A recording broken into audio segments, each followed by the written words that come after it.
जिस नफरत की और गुंडागिर्दी की राजनीति को ये इलाका झेलता आ रहा है, बच्चा बच्चा त्रस्त है, परेशान है और इससे पीछा छुड़ाना चाहता है, छुटकारा चाहता है। उसी का ये नतीजा है कि हजारों की तादाद में एक कॉल पर सुबह हमने मैसेज डाला कि हम गोपालगढ़ पहुंच रहे हैं, सिर्फ 1 घंटे के मैसेज पे हजारों लोग यहाँ जमा हो गए, हजारों। दोस्तों, स्वागत है आप सभी का भारत टीवी में और मैं हूं आपके साथ रिजवान खान। हमारे साथ हैं निर्दलीय प्रत्याशी मुख्तियार अहमद, जिनका आज गोपालगढ़ में फूल मालाओं से स्वागत हुआ है। इस दौरान बहुत सारे लोगों ने उनको समर्थन किया है। हालांकि लोगों को संबोधित करते हुए मुख्तियार अहमद भावुक हो गए। अब फिलहाल हमारे साथ मौजूद है मुख्तियार अहमद, इनसे बात करेंगे कि किस तरीके से लगातार लोगों का समर्थन मिल रहा है, क्योंकि यहाँ की जो राजनीति रही है वो ये रही है कि कांग्रेस के टिकट जिसको दिया जाता है उसका दबदबा ज्यादा होता है। सबसे पहले तो हमारे साथ जुड़ने के लिए बहुत बहुत स्वागत है आपका। बहुत बहुत शुक्रिया। आपके तमाम दर्शकों को भी मेरा बहुत बहुत नमस्कार, बहुत बहुत आदाब। अच्छा, आज आपको गोपालगढ़ चौक पर जिस तरीके का समर्थन मिला है, क्या जनता की मांग है और कौन कौन से ऐसे मुद्दे, क्योंकि आप जनता को जो संबोधित कर रहे थे भावुक हो उठे, क्या वजह है रोने की? देखिए, इस इलाके में जिस तरह की जनता की, जिस तरह की लोगों की भावनाएं थी कि जिस दमन को, जिस शोषण को हम झेलते आ रहे हैं पिछले 35 साल से, जिस नफरत की और गुंडागिर्दी की राजनीति को ये इलाका झेलता आ रहा है, बच्चा बच्चा त्रस्त है, परेशान है और इससे पीछा छुड़ाना चाहता है, छुटकारा चाहता है। उसी का ये नतीजा है कि हजारों की तादाद में एक कॉल पर सुबह हमने मैसेज डाला कि हम गोपालगढ़ पहुंच रहे हैं, सिर्फ 1 घंटे के मैसेज पे हजारों लोग यहाँ जमा हो गए, हजारों लोग। ये इलाके के लोगों की आवाज है।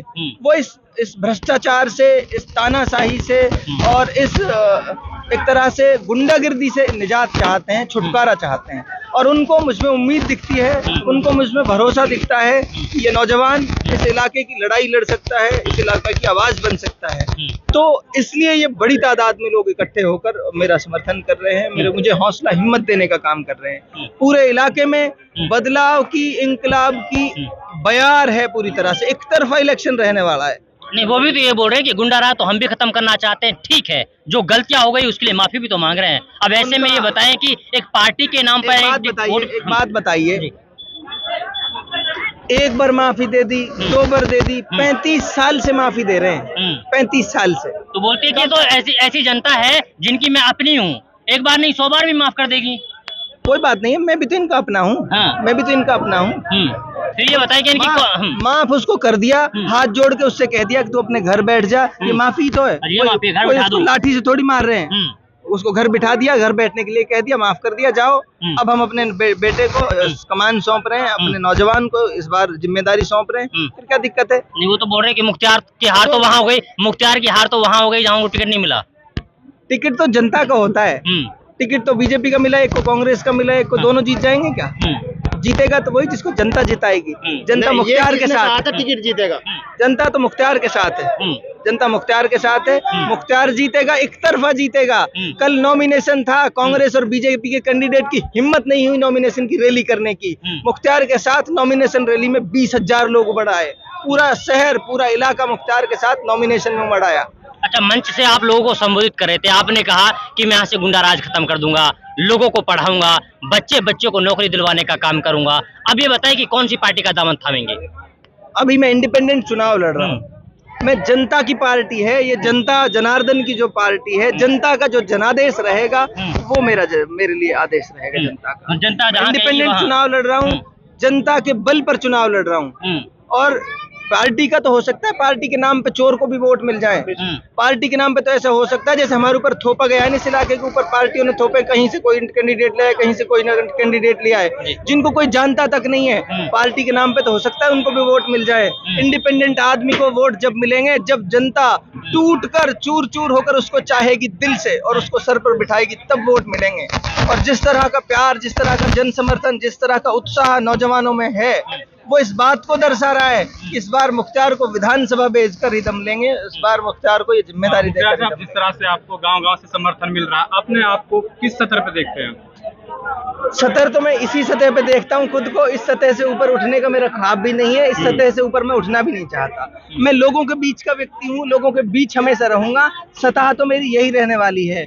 मुझे इससे ज्यादा खुशी कभी नहीं मिलती जब मैं मेरे साथी नौजवानों के साथ खड़ा रहता हूँ, मैं इनके साथ होता हूँ, इनके बीच होता हूँ, तो इससे ऊंची सतह मुझे नहीं चाहिए।